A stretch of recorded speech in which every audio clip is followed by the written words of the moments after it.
Алаша хан күмбезі Ұлытаудағы сәулет өнер ескерткіші. Ол Қаракеңгір өзенінің жағасында биік жотаның үстінде тұр.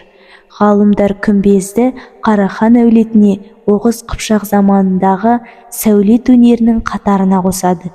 Зерттеушілер жаңа болжамдар 15-16 ғасырларға тән деушілер де бар.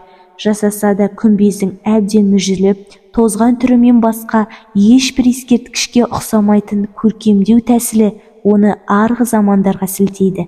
Күмбездің шынайы қалпын онымен тұстас сәулеттік үлгідегі ортақ жәдігерлермен салыстыру арқылы елестетуге болады.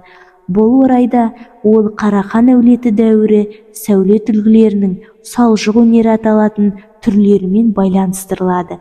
Бұл үлгідегі ескерткіштер көбіне көп Түркменстанда кездеседі. Алаша хан күмбезін сондай-ақ Қазақстан жеріндегі Айша бибі, Жошы хан, Қожа Ахмет Яссауи кесенелерінің үлгісімен салыстыруға болады. Түрлі түсті және көлемі әртүрлі кірпіштерді қиюластыруға қалау арқылы жасалып, бетінің масаты кілемнің түріне ұқсатып өрнектелуі өзінен кейінгі Талмас ата, Жұбан ана, Болған ана, Қайып ата мазарларына үлгі болған.